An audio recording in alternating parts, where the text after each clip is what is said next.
Welcome to All Right in Sin City, a podcast about writers and writing in the Windsor-Detroit region. Your podcasters today are Sarah Jarvis, former bookseller, publishing rep, and literary festival chair. Kim Conklin, Windsor-based writer and filmmaker. and me, Irene Moore Davis, author, educator, and local historian.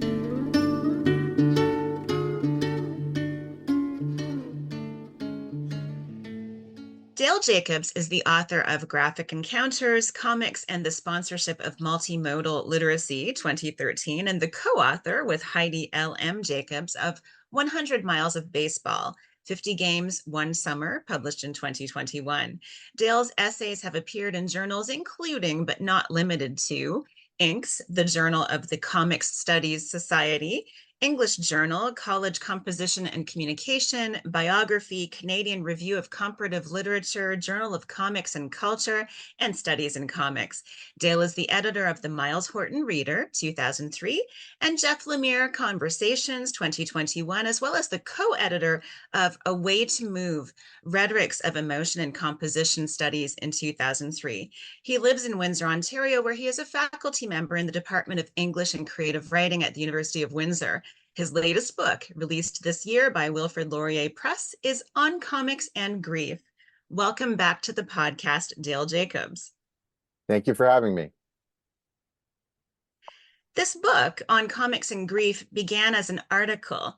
When and how did you realize that you weren't finished with this material, that a book needed to be written? The story of this book is kind of long and winding. I initially started working with the comics from 1976 for Marvel. It was a side project. I just wanted to read the comics from Marvel as a kind of a distraction from another project. And then I slowly realized that there's something more. I should maybe look at all the comics from the year. And I knew it should be a book. It was going to be a straight academic book. And but I could never exactly find a structure that I was happy with. And I always need, as a writer, I need the structure to be there before I can really dive into it. But I couldn't find a structure. And in the meantime, as I was kind of starting on this and finishing Graphic Encounters, my mother passed away. And so, you know, all the grief that goes with it, and I sort of threw myself into a lot of projects as a way to distract myself. And this was one of the projects I sort of threw myself into, and reading all these comics. So it started kind of in 2013, and other projects came, the baseball book, 100 Miles, and various things. And I kept coming back to this. I didn't know what it was going to be. And then I was on sabbatical in 2019, 2020, just finishing up 100 Miles, starting to work on the Jeff Lemire book.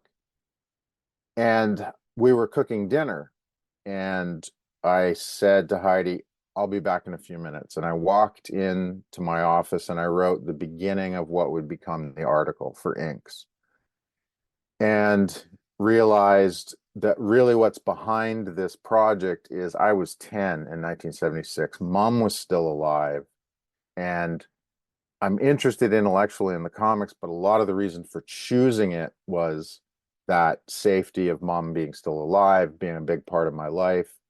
So it was nostalgia and grief and all these things, and it started to come out in the article. The article is really focused on why we study what we study. So I sent it into Inks, and Kiana Whitted was very enthusiastic about it. And the people at Inks encouraged me to think about it as a book. So I started to see ways in which I could combine memoir, creative nonfiction with academic writing.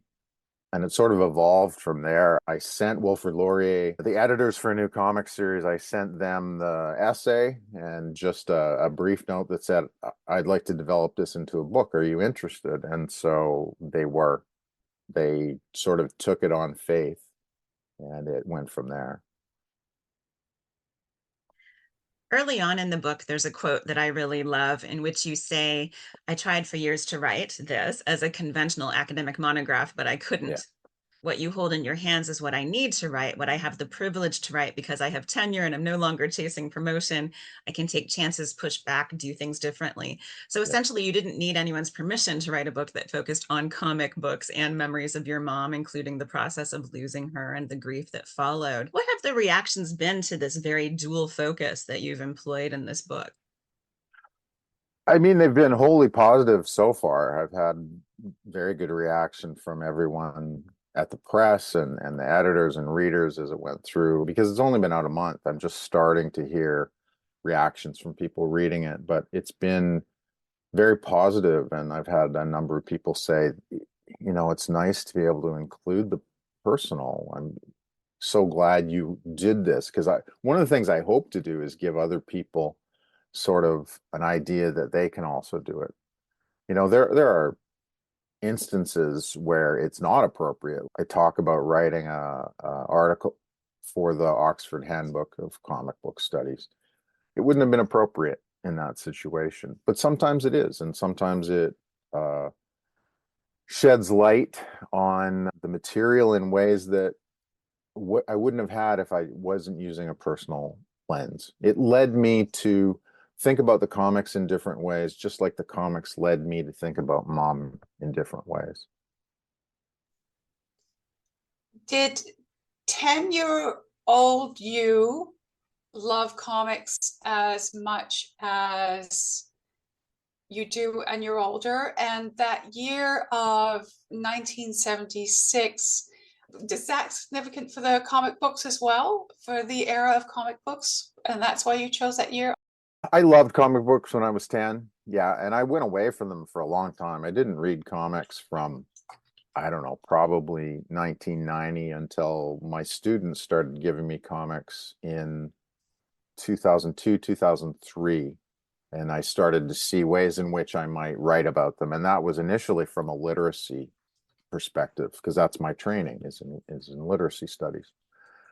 As for the year, again, it was just a side project to read these Marvel comics, but I started to realize that there's something in looking at a fairly typical year. And 1976 in some ways is very typical.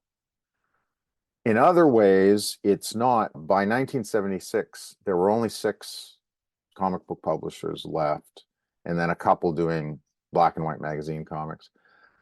But the industry was shrinking. A lot of the companies were in trouble. So it was interesting to see the ways in which they were trying to either gain new readership or keep the readership they had.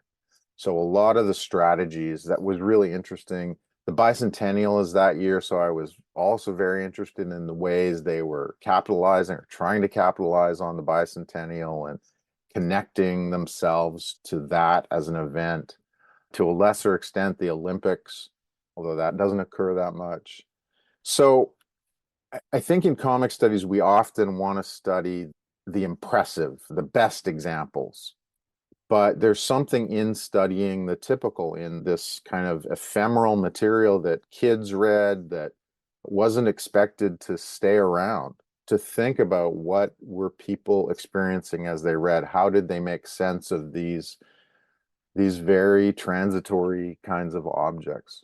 Something that I'm also committed to is thinking about studying those kind of mass-produced comic books as well. I think that's important within the field of comic studies. One of the things that is so special about this book is the way it combines academic writing and memoir, including stories that are deeply personal, as you've touched on.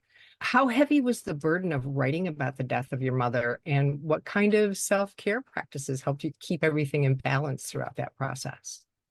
It was difficult. I always say that it's both the best writing experience I've ever had and the most difficult writing experience I've ever had. I wrote almost all of it over one summer.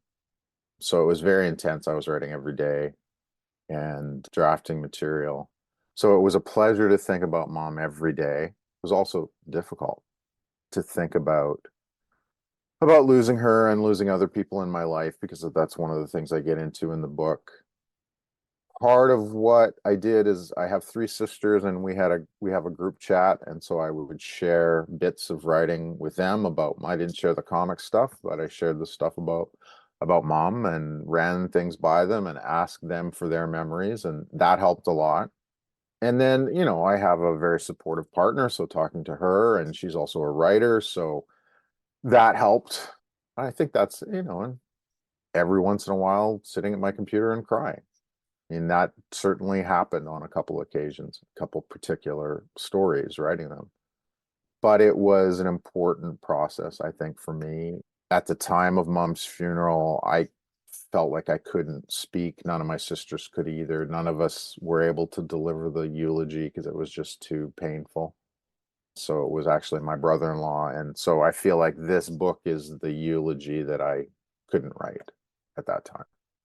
So could you tell us a little bit about your mom, Amy Malvina Jacobs? What would you like people to know about her?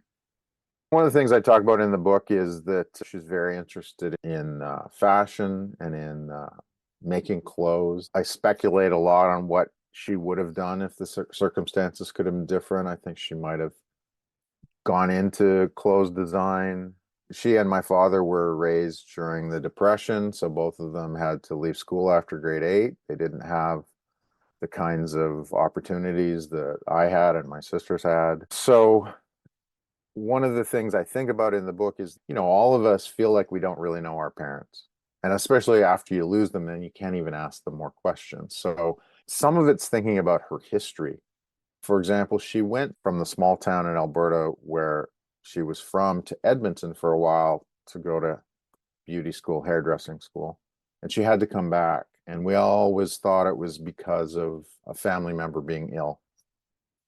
But then we talked to other members of the family, other cousins, and got different stories. So we don't even know sort of that important life event, exactly what happened. I don't know much about her history. And I asked my sisters for photos of her before she was married. Between all of us, we have 8 photos of her before she was married. And quite a number of them are in the book. Part of it, the grief, is trying to recover the person. And part of it is, for me, was thinking about what if her life could have gone in a different way? What if she'd had opportunities? But she, she loved clothing. She loved birds and nature. She loved walking. She was very social. I think a lot of those things, I hope they come across in the book. She was deeply spiritual, but didn't really like church. She had played organ for the United Church for years, but once the United Church was gone from that small town, she no longer went to church. So I think bits and pieces of her come across, but a lot of it was just trying to recover who she was, her history, which I just didn't really know. And I think that's true for so many of us. Everyone looks at their parents as parents, not as people necessarily. So I'm especially interested in that time before she had kids. So I don't know, that maybe gets away from your question a bit, but that's where it led me.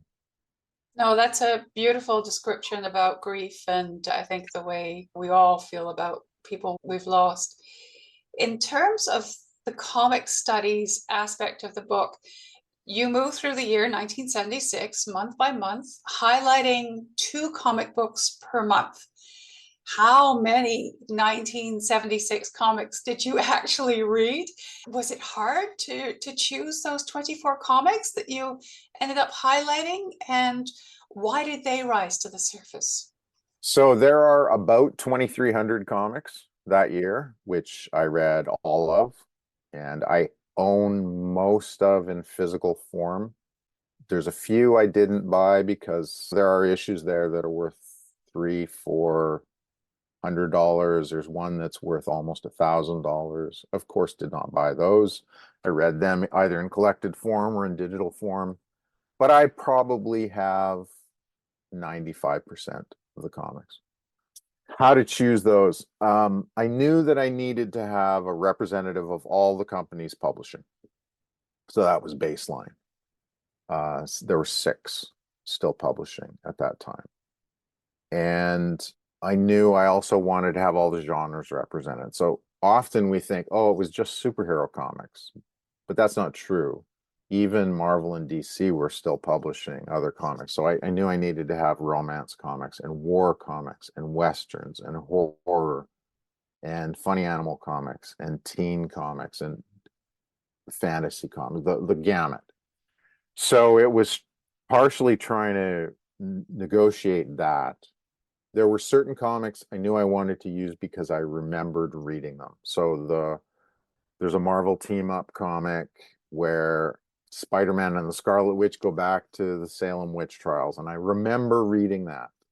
And so I wanted to open the book with that because it fit in with memories of mom, but it also let me talk about comics as a gateway to being interested in history, etc. There were other comics, like I had never read romance comics when I was a kid, but I knew I needed to find at least one romance comic. Other things, there's the June chapter. I wanted to have one chapter about my father. He read Westerns and watched baseball. So there's a Western comic and there's a comic that's very much about baseball. So sometimes it was connections to the creative nonfiction I wanted to do. Sometimes it was the genre, and I moved things around a lot until I finally got the selection that I thought would let me both cover the memoir and nonfiction I wanted, but also give me the breadth for comic studies. And then sometimes when I got into the comics, because I was writing the nonfiction, it would lead me in a different direction. So there's an issue I used called First Issue Special, which was a tryout book. DC would introduce new characters to sort of see if they caught on and they could use their own series. It's a cheap way to see if things worked. It's basically a science fiction story. And I had not intended to write about costuming at all, but I was thinking about mom sewing, and that led me to write about costuming and to get into the whole literature of costumes in comics. So it pushed me in that direction. That's one example of the personal pushing me to think about comics in a way I might not have. It happened the other way too. I knew I needed to have a war comic. The chapter on war comics made me think about my mother's brother. My uncle died in the Second World War. So I wrote about that. And I also realized I never had any war comics in the house when I was a kid. And I realized it was because mom didn't have to say anything, but I knew it would upset her. So I never did. So there became this back and forth there as well. So sometimes it was the comics that led to thinking about mom, and sometimes it was mom that led to think about the comics. That's so cool. I just have a question about your process of doing this. Did you spread them out on your bed or the table, or did you have a spreadsheet, or both of those things? So the initial process was I read all the comics one company at a time, and I read them in title order. So I would read all of one title and then the next title alphabetically within the company. And I have notebooks full of notes. Then from there, I narrowed it down to eventually these 24 comics. And then I wrote month by month. I actually wrote it in the order that it appears. And of course, there's a revision that comes later, but that's the initial draft, was writing in that order. And so when I sat down for a new month, I'd have the two comics, and I had notes on some baseline stuff I wanted to do with the memoir and with things I wanted to touch on from the comics. But then, things happen as you compose, and it would lead me in different directions as I wrote.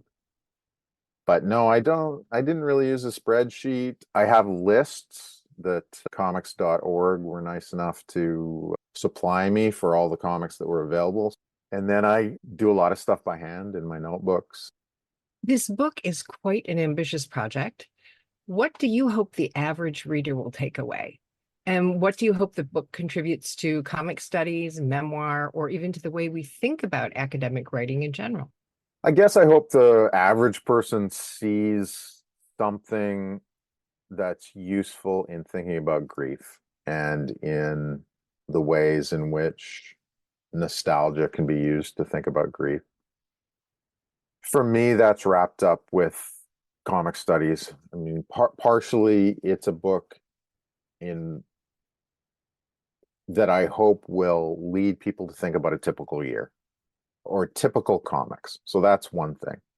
I also wanted to introduce the idea of book history as a lens through which to look at comics, a very interdisciplinary lens. So I wanted to introduce that.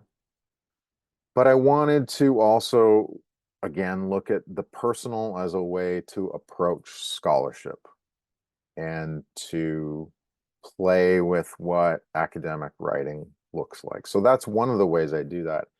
It's also, the whole thing is completely fragmented. Instead of having the academic quotations where I'll say X says this, but I say that, they're all pulled out. So they're as much fragments as everything that I write. So the fragments are designed to be like a comic book. Comics are often called the art of fragments. So I ask the reader to do some work in this book, putting together those fragments. So I do that, try to play with that movement between memoir and academic writing. But I also do things like, after I sent the first draft in, one of the readers said, this ends on a very heavy note. I think it needs an afterword. She was more fulsome than that, but I decided, yeah, she's right. She and the series editors. And I asked, her name's Anna Papard. I asked her if I could include that paragraph from her reader's report, which that never happens. The peer review process is completely opaque to readers. They don't see it. And I wanted that exposed. And she said, sure. So that's included. And then the afterword as I respond to her is included. So I try to lay bare a little bit about the academic writing process, to do things that make the text self-reflexive. When we write academic arguments, it's a little bit like writing a short story, in that short story, you want the person often to be lost in the narrative. In an academic argument, you want them to be lost in your argument, not lost, but following along, not questioning. I want people to always recognize that this is constructed text. And I do all kinds of things throughout the book to do that, to unsettle the reader to some extent and make them think about what they're reading. As you talked about that particular process, it strikes me that one of the things that you had to work with is different distances from the material. Could you talk a little bit about that for us? Yeah, there were definite distances. I mean, when I was writing some of the nonfiction, especially stuff that was focused completely on mom or specific memories, it was very close, or memories of things that happened to me. And then sometimes the academic prose it's certainly more distanced.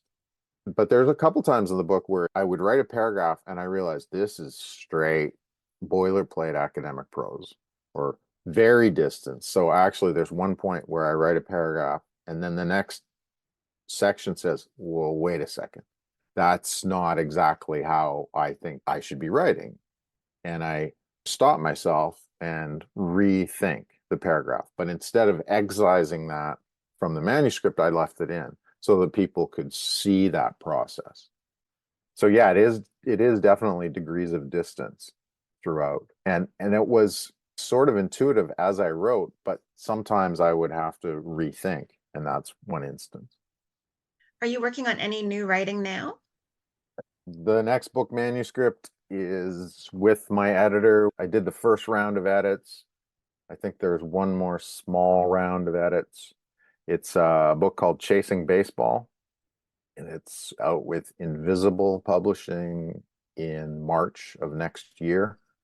Last summer, I spent 7 weeks in Ireland, Scotland, England, and Wales, watching baseball, spending time with players, coaches, umpires, scorekeepers. It's a book about grassroots baseball in those countries.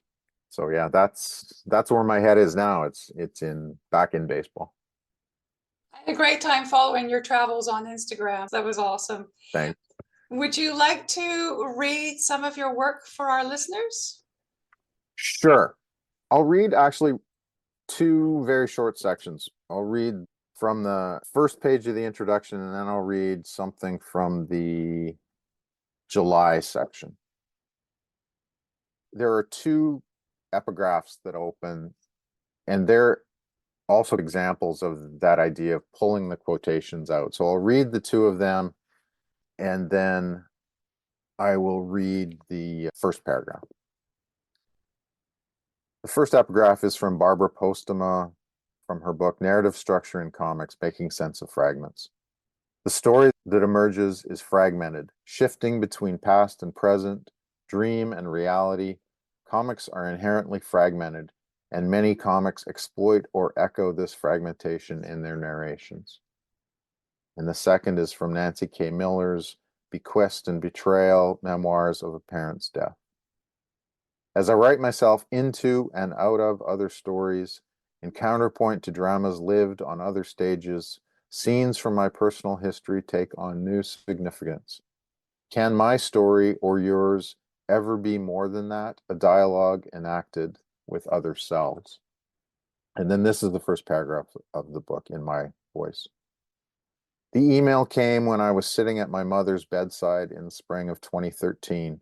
The long vigil at the hospital with my sisters was only just beginning. It was my publisher forwarding the page proofs of Graphic Encounters. Here was the culmination of several years' work, including my sabbatical year that was coming to a close. The pinnacle of my academic career to that point. But it didn't seem to matter much at that moment. I looked over at Mom, so small in that hospital bed, diminished as her body turned against her. When she was awake, she was the same as ever. The twinkle in her eye, the laugh that came so easily, the joy in being alive. But sleeping, I could see that we wouldn't have her much longer. I could see that my mother would soon be gone, like my father a few years before. And then I'll read a short section from July. And the two comics in July are Emergency, #1. If you all remember the television show Emergency from the 1970s, Charlton had two comic books. They had a monthly color comic book, and then they had a magazine. So this is from the black and white magazine, and the other is Laugh 304. Laugh is an Archie comic. So I'll just start with a quotation that begins this section from Oliver Sava's The Evolution of Archie Comics, Updating the Riverdale Gang for the 21st Century. The reputation of Archie Comics is built on an idealized American city frozen in time.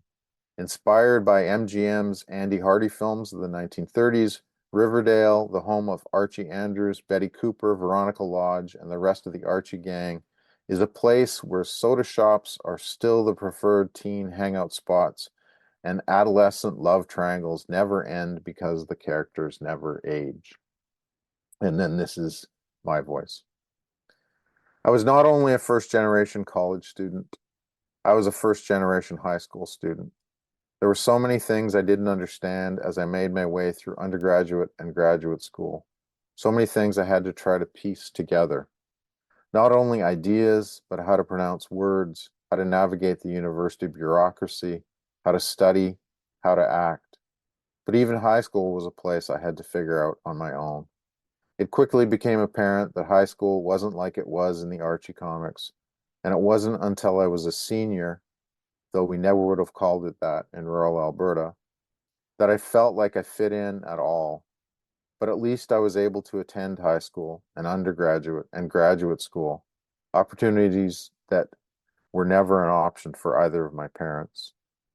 Mom's life as a teenager was far removed from the Andy Hardy films. She was rarely allowed to simply be a teenage girl, able to pursue her own interests and aptitudes without the raft of family responsibilities that she bore. Her life could not have been farther from Riverdale, that quote, idealized place that by 1976 had only just introduced Black characters, but still had no characters with disabilities or openly gay characters. It was a world of rigid gender roles, unless, of course, the gag demanded something different. When something went wrong in Riverdale, the results were most often funny, unlike the worlds of Gage and DeSoto from Emergency, or Mum, where something going wrong might mean death or having to return home to care for a family member. But what really strikes me when I reread the Archie comics of 1976 is that there are no poor people. The Lodges are rich, and despite Archie always complaining about being a broke teenager who can't afford a malt or to fix his car because he's spent his allowance, everyone else seems to be firmly middle class. No one is struggling to put food on the table. No one has to drop out of school after the 8th grade to help out at home. No one has to look after the children of siblings or be hired out to work on a farm. Excellent. We've been chatting with Dale Jacobs, the author of On Comics and Grief, published this year by Wilfrid Laurier Press. Thanks for joining us, Dale. Thanks for having me. Thanks for joining us. Look for more episodes of All Right in Sin City wherever you listen to podcasts, or check out our website, allrightinsincity.com. For information and announcements of new podcasts, sign up to our email list or follow us on Facebook and Twitter.